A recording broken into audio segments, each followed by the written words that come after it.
Okay, so we'll start off with this little tap-in self-massage exercise, which is our normal routine.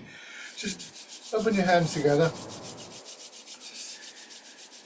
circulate the blood in your fingers a little bit, and then starting on your face, gently tapping over your face, avoiding any areas that feel a bit sort of sensitive for one reason or another. And then over your head and neck,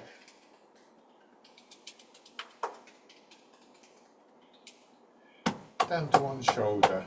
Just see if you can feel the muscles vibrating a little bit, and when you go down the inside of your arm and up the outside, fingers vibrating a little bit.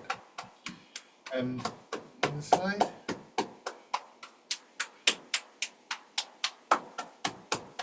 Onto your back with one or both hands, light as you go over, particularly the lower part of your back. And then come out to your hips, circle around your hips. Going down the outside of your legs, coming up the inside.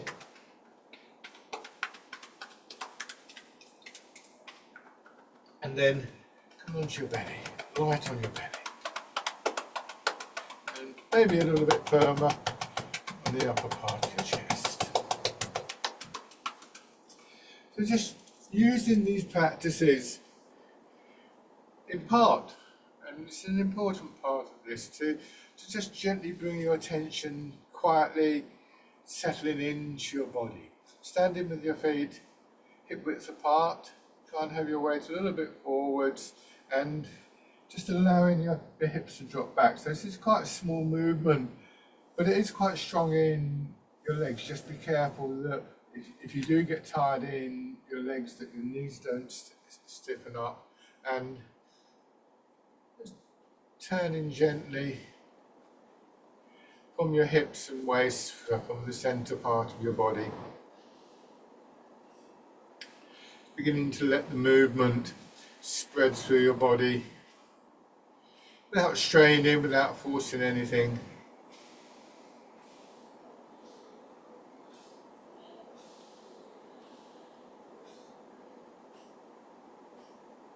Looking to just feel how your body is able to support itself.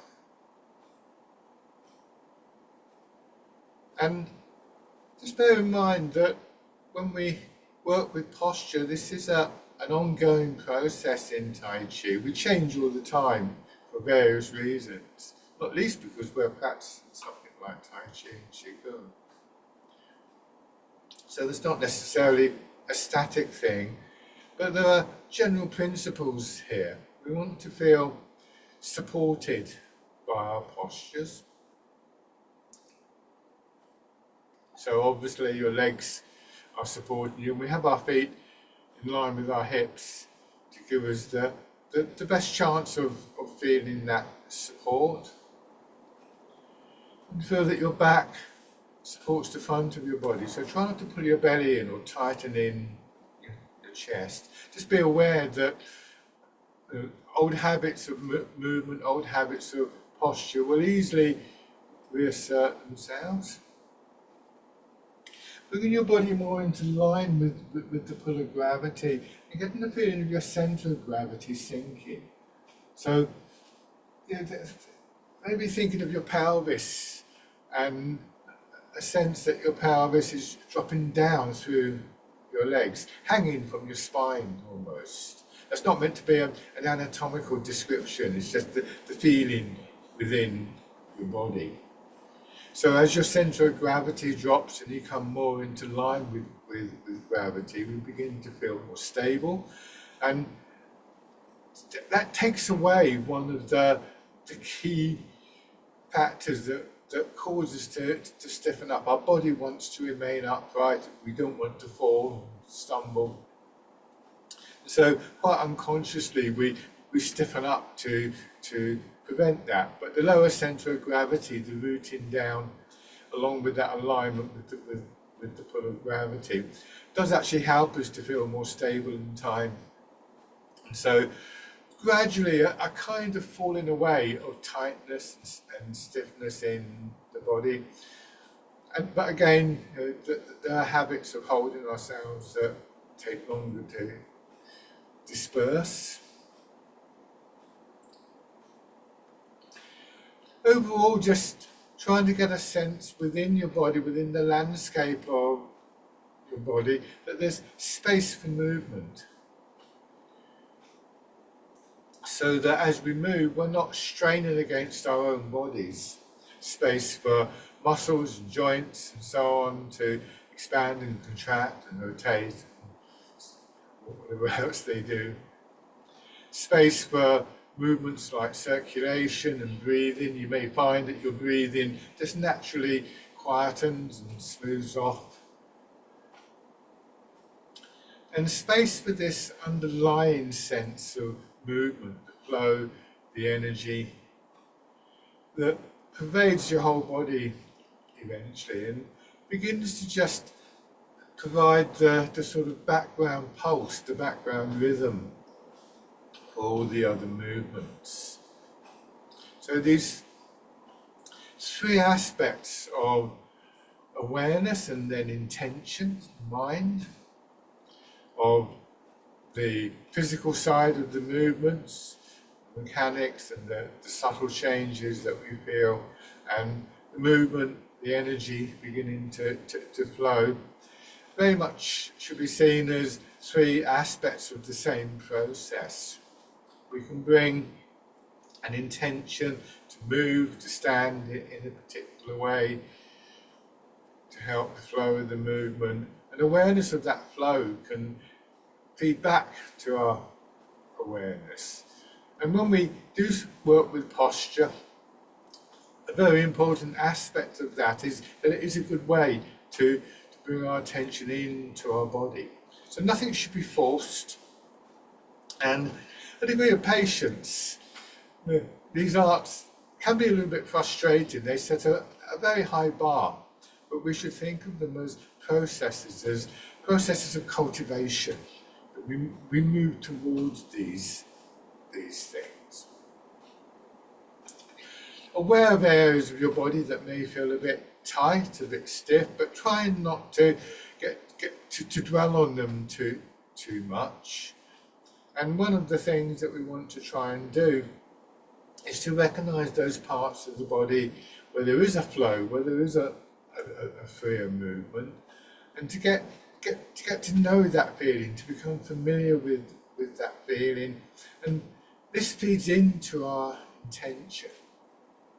And we begin to notice how aspects of mind, particularly that intentionality, can begin to very gently influence our movements. This is not mind over body. We're not forcing our body into postures. So trying to understand why we do things as much as how things are done means that we can begin to almost map out a route from where we actually are to some kind of destination, some kind of point that we want to reach in the future. All of these things can be perused, as it were, in these opening movements. At the same time, of course, these slightly faster movements have a gentle aerobic quality to them, encourage circulation, breathing. Awareness, we start to get a little bit more oxygen to the brain. Now, turning your hands palm out, raising up.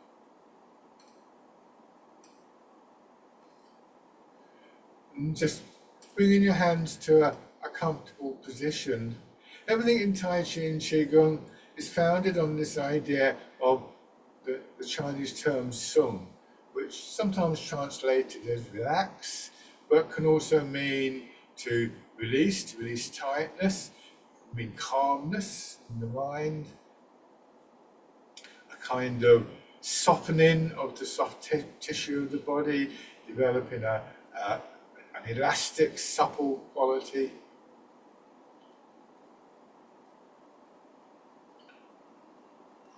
And as all this begins to seep in, for those of you with more experience, this also becomes a memory that feeds into our intention. Just becoming aware that within our body, a good starting point for this awareness is our skeleton, that a part of the body that quite naturally supports us without having to stiffen, without having to tighten. Your hands drop down. And take a short step forward, but keep the width of your step. Gently pushing your weight forwards and backwards in your feet. This is a key movement in Tai Chi that we'll look at in a bit more detail later. And just get a sense of what it feels like to very intentionally move from the ground. And all these aspects of posture come and go a little bit, but one of the things that helps us to sustain that is this very deliberate sense of moving from the ground.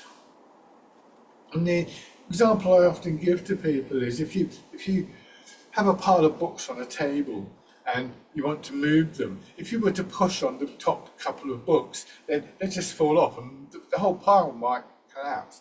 Push on the bottom and you're more likely just to be able to slide it to one side. So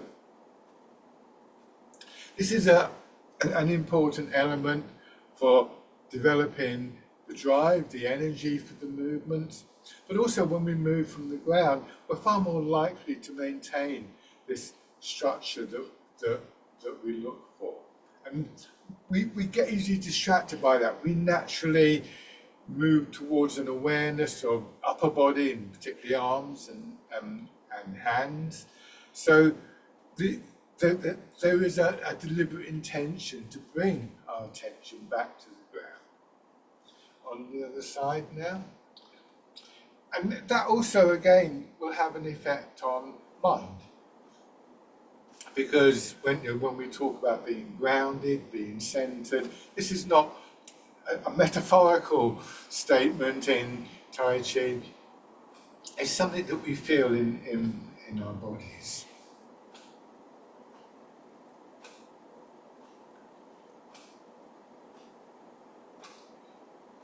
So this movement just gradually builds. In Chinese medicine, that underlying movement, the energy or the qi, is a key factor in our well-being. Just shake hand. So feet are below our hips. As I said, this is for the extra support. There's variations on that. You could measure it from the outside of the foot, giving a slightly narrower stance, or from the inside of the foot, which is my preference, slightly wider.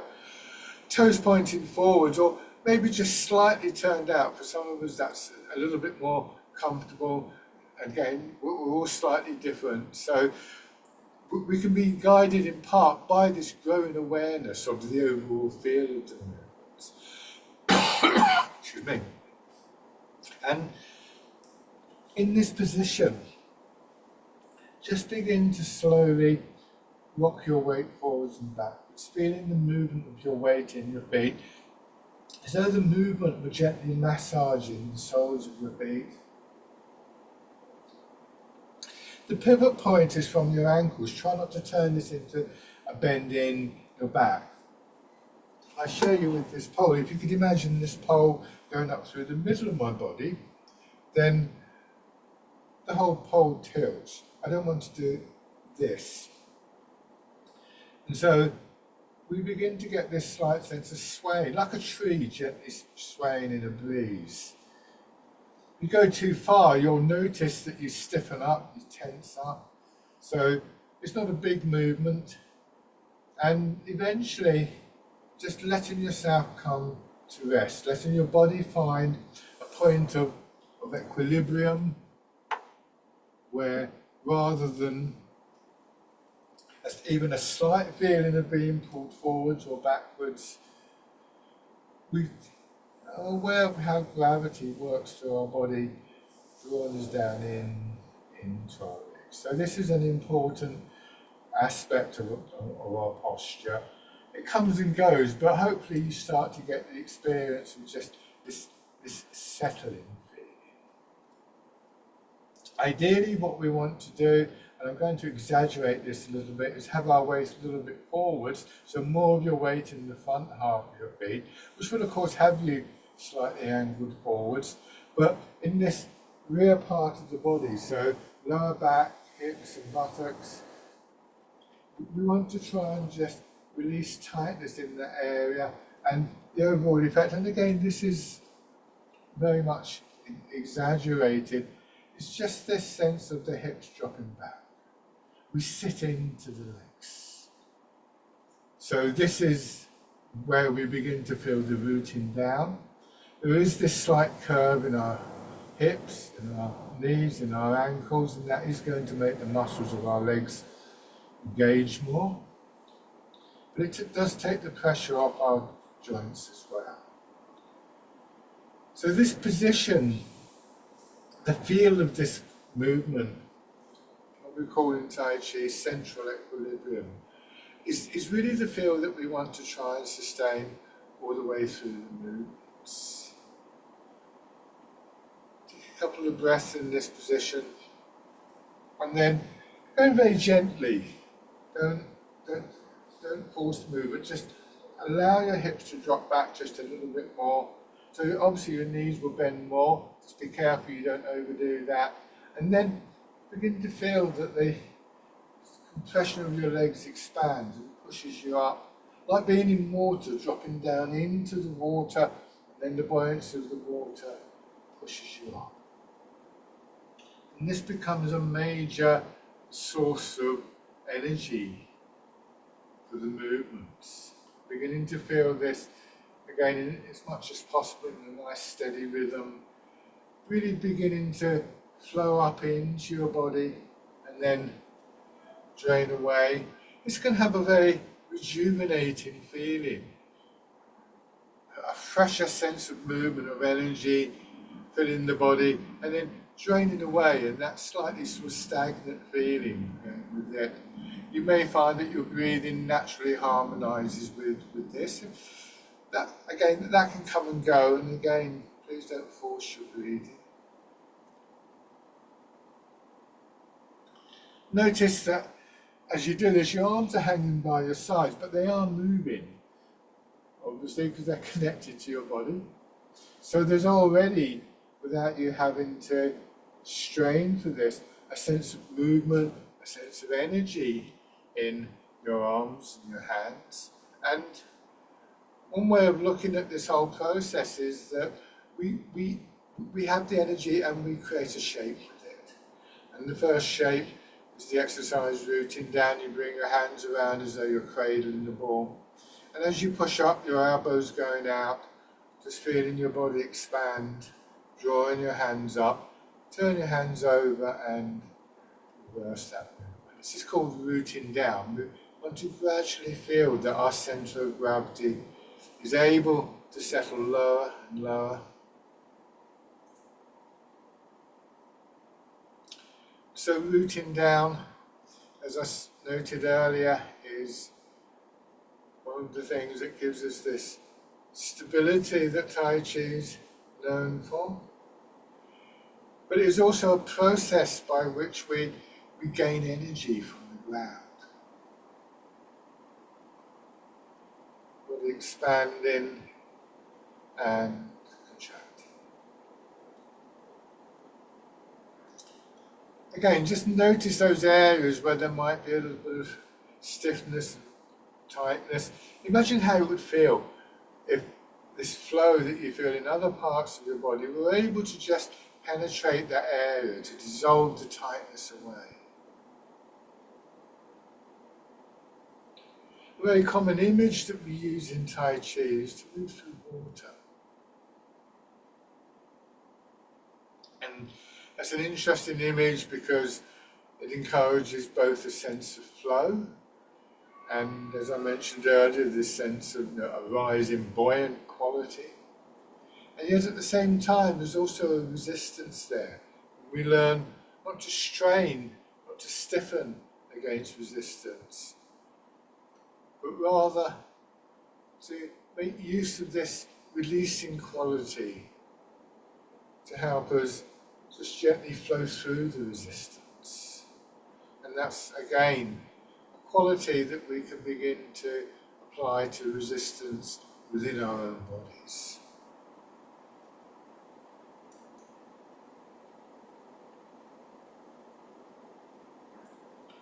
So rooting down.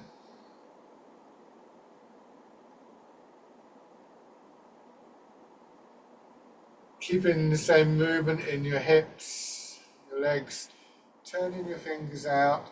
Let the movement now push your arms away from your body.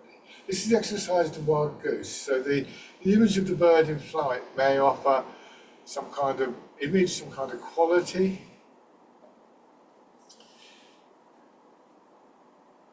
And we begin to notice how images may just influence our bodies.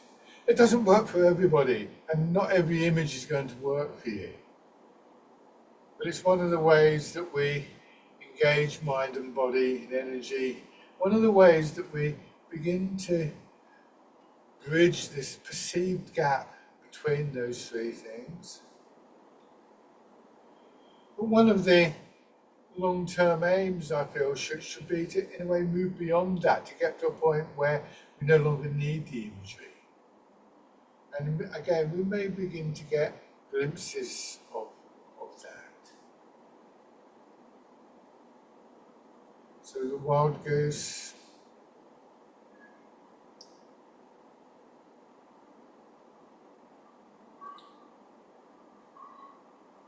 Letting your hands drop down all the way now, crossing in front of your belly. And again, as your body expands, starts with your elbows, drawing your fingers around. The shape is a circle. Notice that even at the top of the movement, my elbows are a little bit bent. So we don't go to a full range, we don't stretch out. Again, we're trying to maintain and to cultivate this feeling of space for movement within the body. Stretching is a good thing to do. I'm not suggesting it isn't, but it's not our priority here. We extend our range of movement over a period of time through this process of releasing tightness, of dissolving away stiffness, tension. Like water will flow down a hill and eventually carve out its own pathway. This is parting the clouds. The name suggests a lovely sort of opening, expansive quality to it.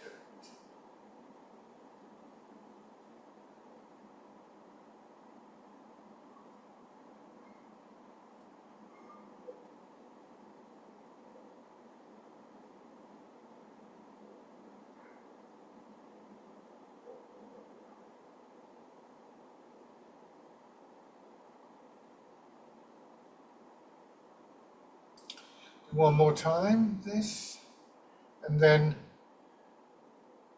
letting your hands drop down, feeling the weight of your arms hanging from your shoulders, that feeling of your hips dropping back, and then pushing up and focusing on one side of your body. Again, elbows starting, drawing your fingers up, wrap your fingers around, wind around and pull down. This is Dragon Plucks the Stars from the Sky.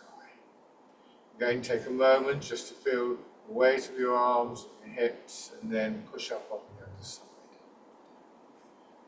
You may find that you have a tendency to speed up. We don't want to go artificially slowly to force the body to go slowly. That will create tension within the body.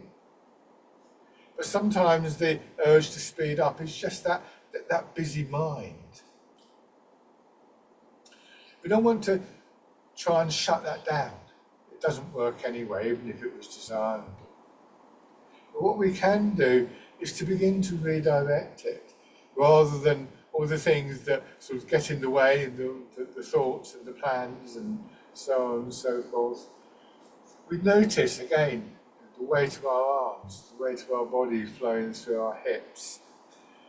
We notice the patterns of movement within the body, and this aids that process of intentionality. So we can put that part of our awareness, that part of our minds that can be quite busy and concerned with details, to good use in these arts.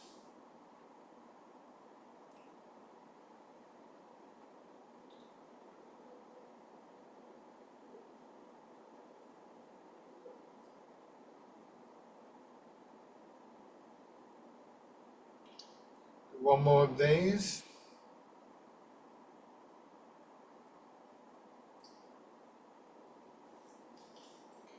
So your hips sink down, back, and then come up a little bit to this higher stance, still with those slight curves through your knees. So even though you're not going into a deep stance, hopefully still feeling that there is space in the body for gravity to pull you down, and space in your body for that response upwards from the ground.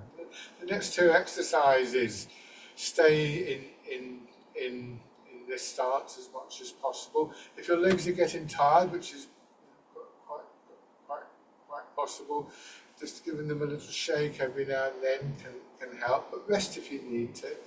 Bring your hands to your sides, just lightly touching the side of your hips. And again, this is a useful reference point. And feeling the movement upwards through your back, pushing your hands up as though you're pressing into a low ceiling. And then back down, take a moment to make sure you return your hands to the side of your hips. And then pushing up and out this time, again as though you're pressing your hands against a wall either side. And then back. This highlights that central part of our body, hips to waist, feeling that the expansion pushes out from there and the contraction returns to there. And as it returns, that's the part of the body that we want to feel drops towards the ground. So we root ourselves in that moment of settling.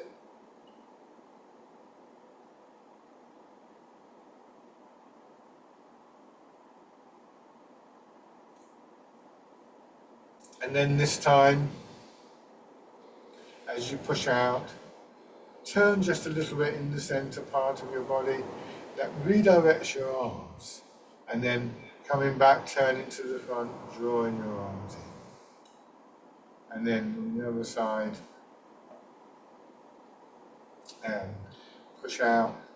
And then facing forwards, pushing out. Simply called pushing in 4 directions. And those directions are largely governed by what is happening in the center part of the body. So it becomes an increasingly significant point of focus. Physically, it is a key part of our posture, and it also, as we're finding out now, guides your hands. It's also the part of the body that we turn our attention to for those little moments of quietness, of stillness. That is very much something that I feel we can take out of these sessions into our daily lives, in those moments of waiting for the bus and it's late, or there's a long queue at the shop, or whatever is causing that little bit of tightness, that little bit of maybe anxiety. We have an opportunity here just to reset ourselves into our centre. Remember that in doing these movements, it's not only muscles and tendons, ligaments that we're training. Our nervous system is an active part of this because of that attention and the intention that we bring to the movements. And so we're training the pathways that enable our attention to come into that centre part of our body, to come into the ground. And gradually those pathways become more accessible to us. It's again an example of where the combination of energy, body and mind very much working as one.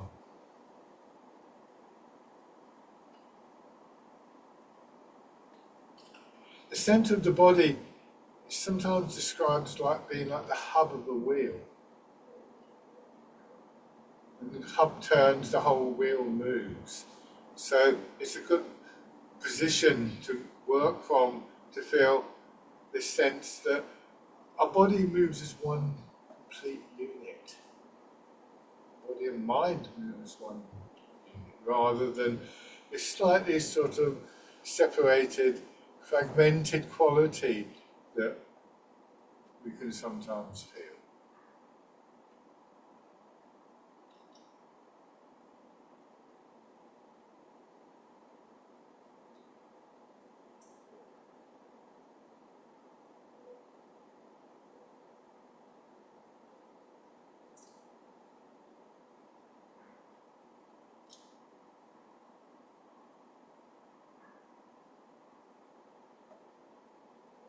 This time, letting your hands drop down again, feeling the weight of your arms hanging from your shoulders, and again focusing on one side, the expansion, pushing your arm up. Draw your fingers back gently, elbow bent so your hand swings up and in line with your nose. And if your arm doesn't want to go above shoulder height, then do it as a smaller movement. This is fine. So again, not straining for the movement. Doing the expansion as much as possible, right from the outside of your foot to the palm of your hand.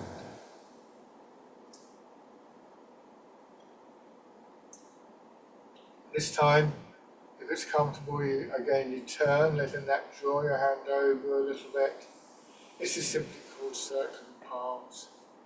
This half circle here. I sometimes imagine standing beneath a stone archway of the sort you might find in an old church door. And I'm just pushing out into that arch and sliding my hand around the inside of it.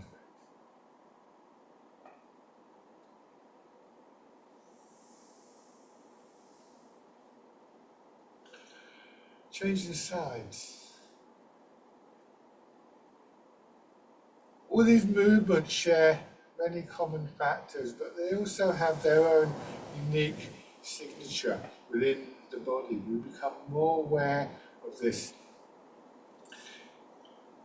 change in patterns of expansion and contraction, pathways of movement within our bodies.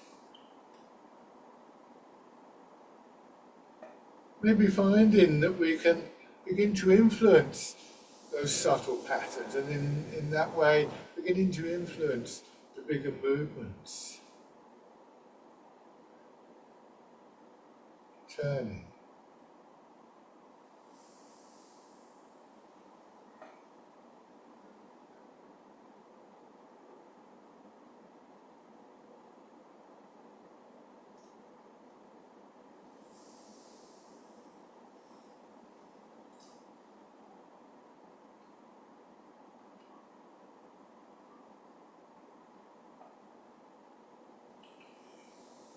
Now, letting your hands rest for a moment, and with a strong focus of attention in the centre of your body, push your hips back. So the pelvis tilts and your whole upper body tilts forwards. Don't think of this as a back bend. Let gravity pull your hips back down. So mostly we're in an upright stance, but these next two exercises use this movement again in the centre of the body. And again, if I show you with the pole, I move back and I want to retain an idea of this pole. It's a kind of landmark that we bring ourselves back to. You see, I'm not doing this. When I do this, I'm inclined to feel forwards. My hips going back keeps my centre of gravity over my legs. Go carefully, it's still a strong exercise with the back and knees. Another way of looking at this, I'll just raise the pole up a little bit, see how the pole goes back. And in this position, if you could imagine somebody coming along, pushing on the far end of the pole, then this would happen. So this is an interesting movement and an important movement because we actually allow gravity to pull our hips down. And so the interesting thing here for me is that rather than straining up my back or my shoulders to pull myself up, I let gravity pull my hips down, and that helps me to come to the upright position.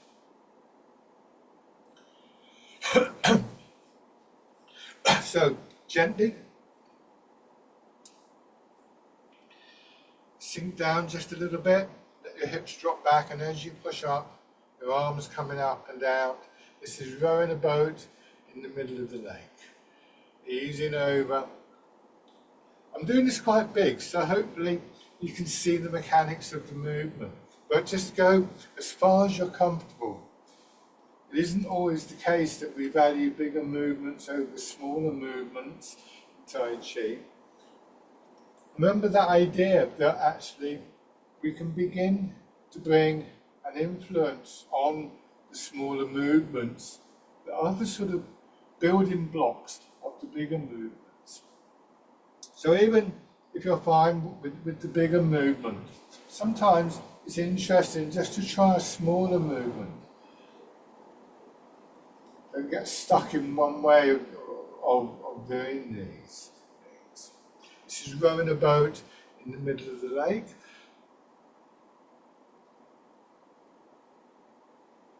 One more time.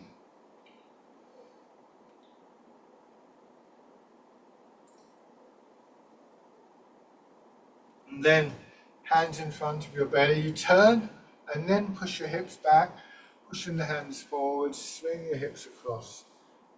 Come back to the upright position and turn to the front. And then change direction, sort of polishing the table.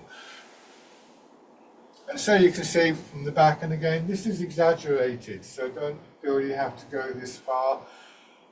Pushing my hips back, swinging the hips across, letting my hips drop down, turning back to the front. Another direction.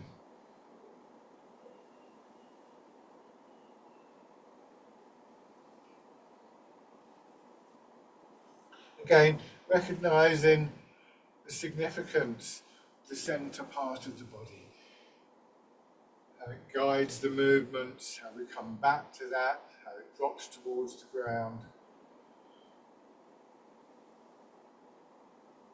A three-dimensional hub. One more on each side.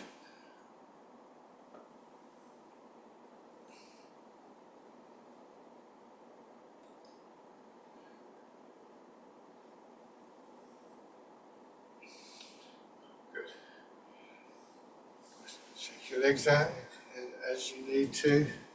Excuse me while I get a few sips of water.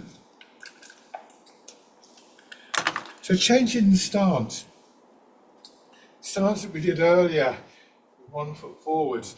Standing first of all in the parallel stance. Imagine parallel lines going through the floor. Turn 1 foot out and step straight forwards on the other foot. So you kept the width of your step, and in length it's about the same, maybe a bit longer as the width. And just begin to move your weight forwards and backwards. Give yourself a moment to settle in to the leg, to feel that compression, that connection to the ground, and then as the leg expands, the intention is for it to push you into the other leg. Again, a moment of just settling. So all the way through, we have these sort of what I describe sometimes as the commas in the sentence. Just stopping that sense of running downhill, that speeding up. Again, if I show you with the pole, because what we've got here is our body moving, maintaining this alignment. I don't want to do that, for instance, or that. Notice the pole doesn't get all the way towards the foot. You're only getting about 70% of your weight into the back leg. maybe 60 in the front leg. But go into your front leg, push the back knee in, the heel comes up and your body shifts just a little bit. Make sure you don't go too far here. Go back, raise your front toes and shift. So you gradually begin to bring your upper body in line with your supporting leg and beginning to feel that quality of the posture, the root that we felt over two legs, more over one leg. Obviously this is trickier and it's stronger on the legs, so go very carefully. Remember hips dropping back, and then from here you can bring back foot in, push back and out, put the ball of the foot down, lower your heel, gently press in, plant the foot and back. When we step forwards, it's the heel goes down first, then the ball of the foot. You notice I've got my front foot slightly turned down. This can help to open our hips a little bit. Not everybody needs to do that. We're all slightly different physically, but for me, I find with that slight angle outwards, and it is a slight angle, I'm more likely to be able to get my weight to flow down smoothly through my leg. That helps my stability. But my direction of movement is very much forwards and backwards.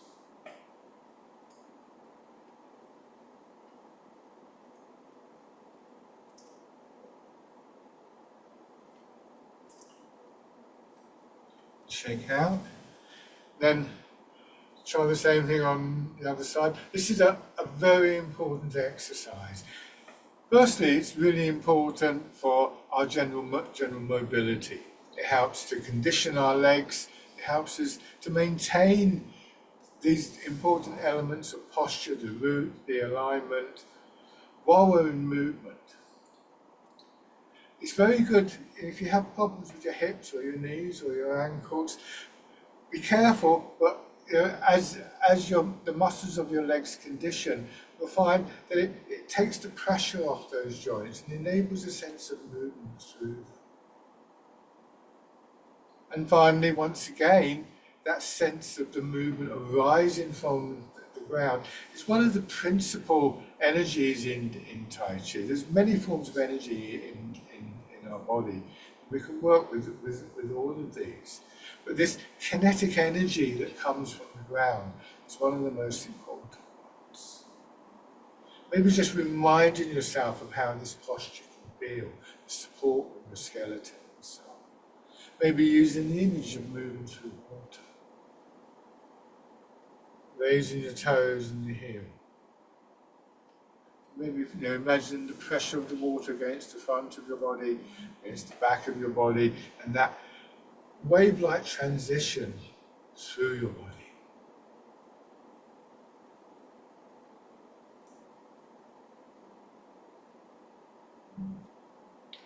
Again, breathing, just natural breathing, not forcing a breathing pattern. Stepping in, letting gravity pull your hips down, pull your center of gravity down. So gravity helps you to stabilize, helps you to maintain the alignment of your posture. So very much aware of what's happening around you, in your environment, the nature of the surface that you're stepping on. This time take a few steps through. You can go forwards or backwards depending on where you have the room. Almost like you're walking on thin ice. You want to plant the foot, test the ice before you commit your weight. So this is not meant to be like everyday walking where we build up a bit more momentum, but rather gives us a chance just to reflect on some of the processes that are involved in walking.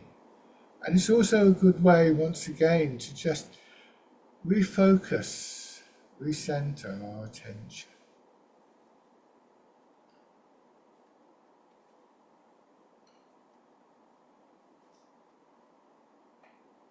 Just feeling the process of walking for its own sake.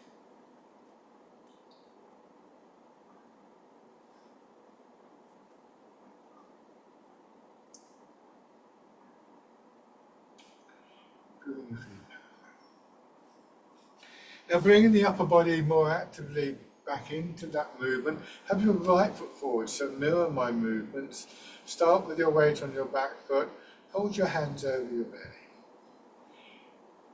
So from side, as you push forwards, and this is exaggerated, but the movement rises from the back foot into your upper body like a wave, pushing your elbows out, and that draws your hands out and apart, opening up, expanding up into your chest, and then back. As I say, that was a little bit exaggerated. This is a movement called pigeon spreads its wings, opening up belly, solar plexus, chest.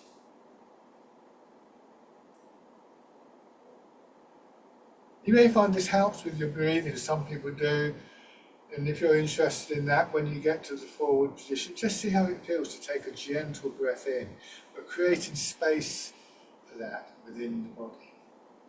If it doesn't feel comfortable, don't try and stick to that.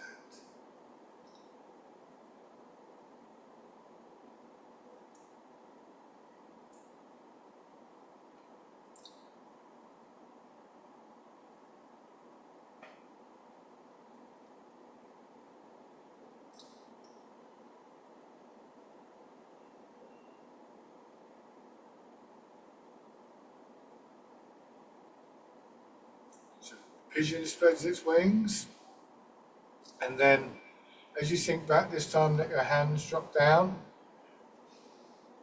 to your sides, go forwards, and as you settle into your front foot, let your hands swing through with a gentle curve, and then back. It's this fisherman casting net. Again, driving force coming from the ground, but also aware of patterns of movement that we feel within the body, and beginning to bring a sense of discernment to that. Which of those patterns aid the movement, which block them? Where do we want to bring an intention to amplify, to enhance those patterns? Fisherman cast a net.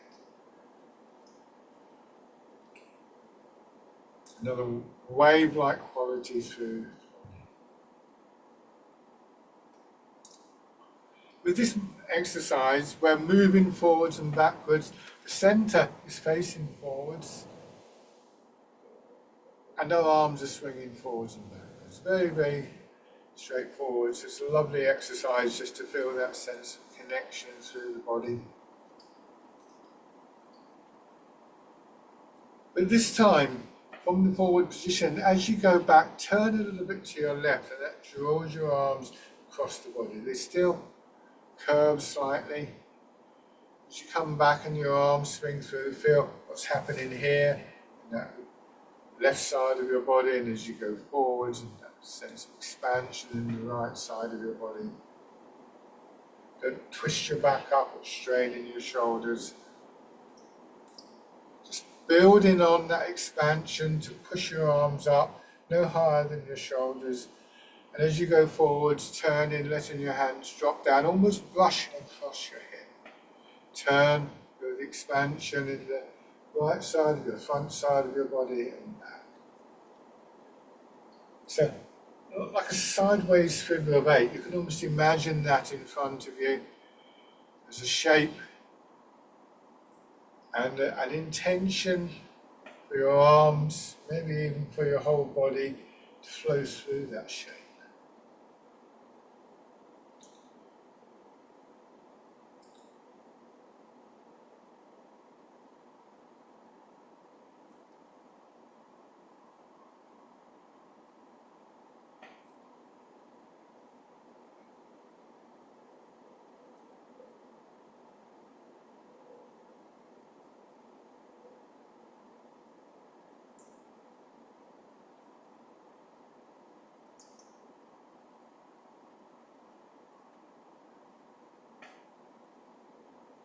Lovely. Shake out. Try those 3 movements with your left foot forwards. That last is a variant on movement, fisherman castanet. Well, weight in your back foot. Hold your hands over your belly. Make sure you've got the width between the step. And first of all, pigeon spreads its wings. expanding in the front of your body. And then as you go back, feeling that contraction, draws your hands in, and maybe just feeling that your back opens up a little bit, especially between your shoulder blades.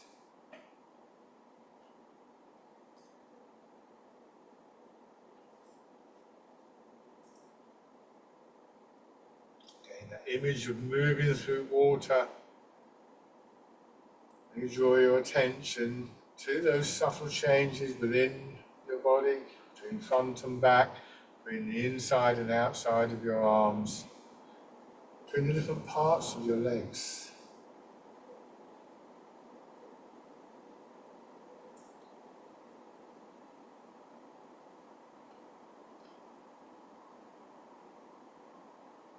And then, letting your hands drop down, change into fisherman castanet.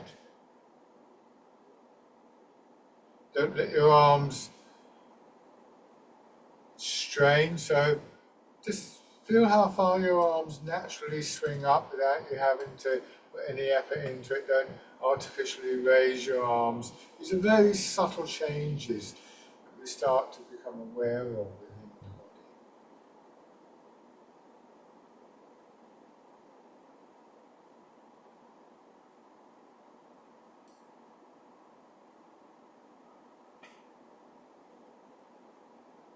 Try not to stiffen up in your fingers.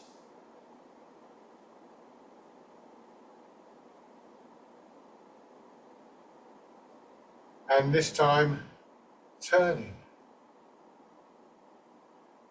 So once again, feeling how when we change one thing in the center of the body, we start to sculpt a different movement.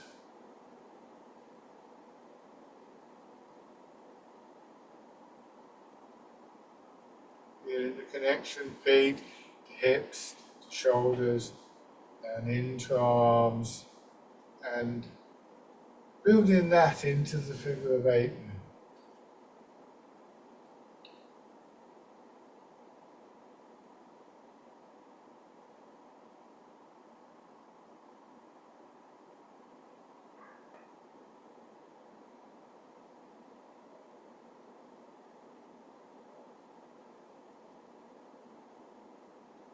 Now,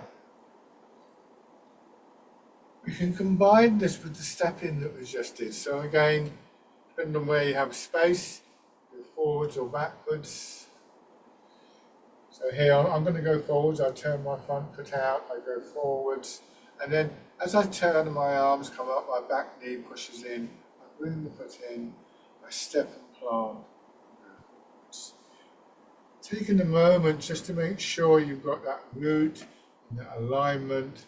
Then overextend your arms.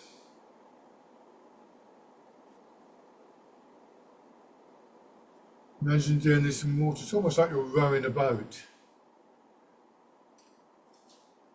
paddling the canoe.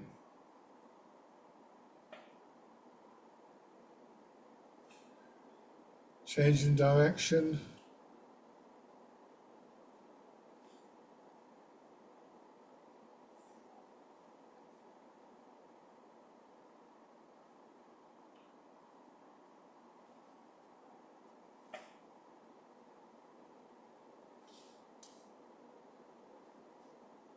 Now we're going to change direction again, and if it feels comfortable this time, from this central position here, as your arms come up and your foot comes in, you see how it feels to raise your knee. If you find that you're sort of wobbling around or straining, keep the foot down. It's a simple rotation of the hip, trying to keep the alignment of your pelvis and your root. So aware of the pull of gravity on your hips, helping you to remain stable. Don't get too obsessed with the idea of standing on one leg there. I'm going to change direction.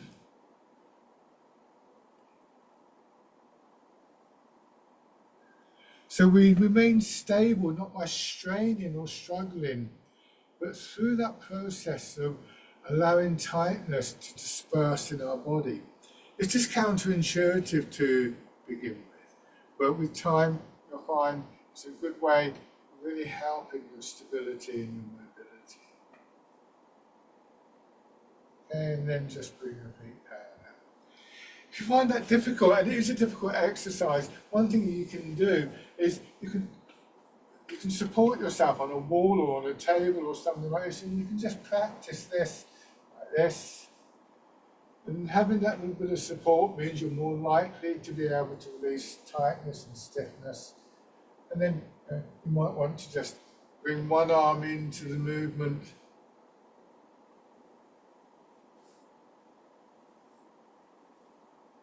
So build it up slowly. Take your time with this. So our closing exercise is embrace tiger, return to the mountain. The mountain can be seen sometimes for some of us as an image of all these qualities of what we call central equilibrium in Tai Chi. And I said at the beginning of the session that these are processes of cultivation.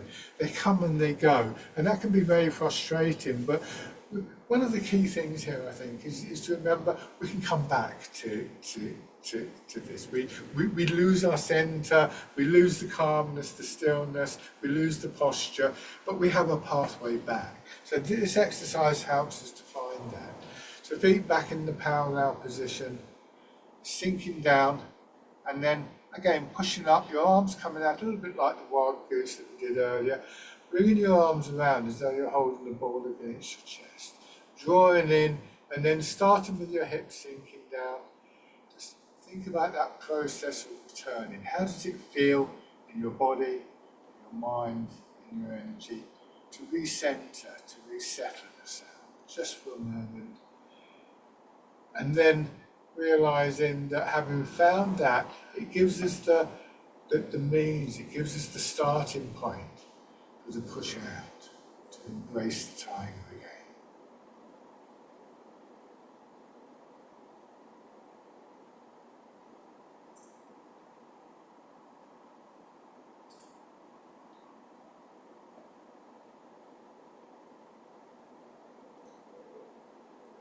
One more round.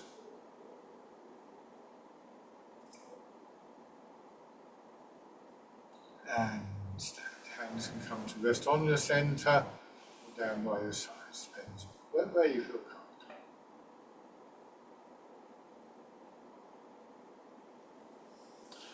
And give your legs a little bit of a shake. Brilliant. Thank you very much, everybody, for joining in and watching. Please feel free to contact me if you have any questions. But apart from that, bye for now and have a good day.